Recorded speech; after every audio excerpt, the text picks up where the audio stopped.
मैंने देखा है हर एक बच्चे को गर्लफ्रेंड चाहिए, बॉयफ्रेंड चाहिए, तो पार्टनर क्यों चाहिए?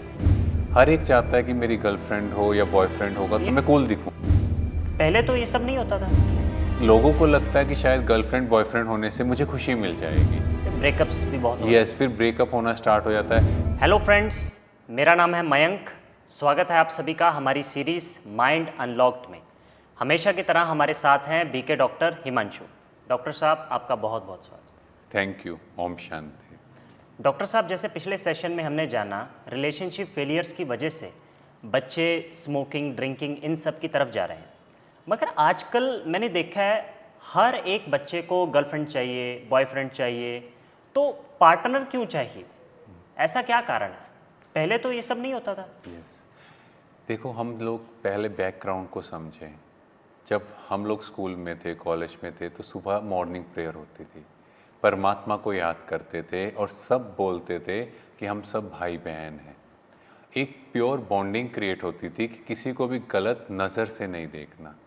पर आजकल वो कंसेप्ट ही ख़त्म हो रहा है। हर एक चाहता है कि मेरी गर्लफ्रेंड हो या बॉयफ्रेंड होगा तो मैं कूल ये दिखूंगा। ट्रेंड बन गया है एक। यस, कि मैं कूल दिखूंगा। एक्चुअली ट्रेंड ये है कि मुझे कूल दिखना है, और सेकंड क्या है, लाइफ में खुशी नहीं है। और यंगस्टर एक दूसरे को जब देखते हैं कि उसकी गर्लफ्रेंड तो है, मेरी नहीं है, तो अंदर ही अंदर कहीं ना कहीं गिल्टी फील करते हैं। यस, तो अपनी लुक्स की तरफ बोलते हैं कि हाँ मेरी शायद लुक्स नहीं अच्छी। तो कहीं ना कहीं हमें समझना है इसके पीछे का जो रीज़न है वो है कि मुझे खुशी चाहिए। तो लोगों को लगता है कि शायद गर्लफ्रेंड बॉयफ्रेंड होने से मुझे खुशी मिल जाएगी, कोई मेरे साथ होगा, मुझे कोऑपरेट करेगा और हर चीज़ में मुझे सपोर्ट करेगा। बट ऐसा नहीं होता, बिकॉज जब हम यहाँ से ही मेरी सोल खाली है जी। तो सामने वाली सोल तो again at a low energy. तो जब दोनों लो एनर्जीज कनेक्ट कर रहे हैं तो आपस में और प्रॉब्लम्स होनी शुरू हो जाती हैं।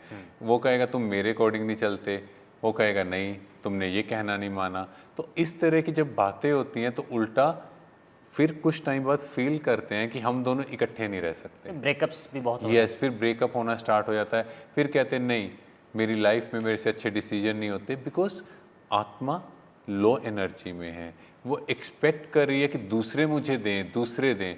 अब दूसरों से हम कितना ले पाएंगे?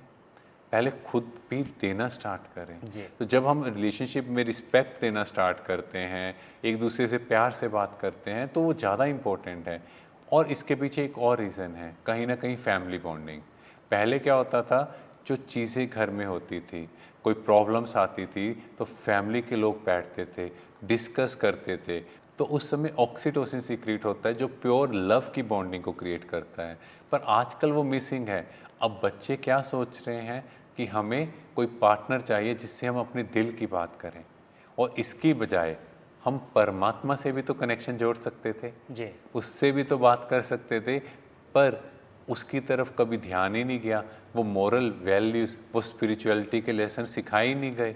जी। जब वो सिखाए ही नहीं गए तो ऑटोमेटिकली क्या लगा कि रिलेशनशिप में आके खुशी हो जाएगी, ये दुनिया चेंज हो जाएगी। पर कुछ टाइम बाद बोलते हैं कि सिंगल रहना बेटर है।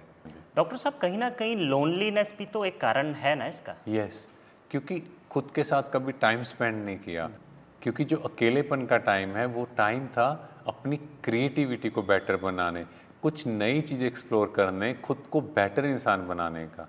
पर आजकल वो टाइम ही नहीं दे पा रहे, तो और प्रॉब्लम हो रही हैं। शुक्रिया डॉक्टर हिमांशु। Thank you. तो दोस्तों, जैसे कि हमने जाना कि किसी भी रिलेशन में आने से पहले अगर हमारी बैटरी चार्ज है तो ही हम सामने वाले को कुछ ना कुछ दे पाएंगे। अगर हम ही खाली हैं तो सामने वाले को क्या दे पाएंगे? तो मिलते हैं अपने नेक्स्ट एपिसोड में।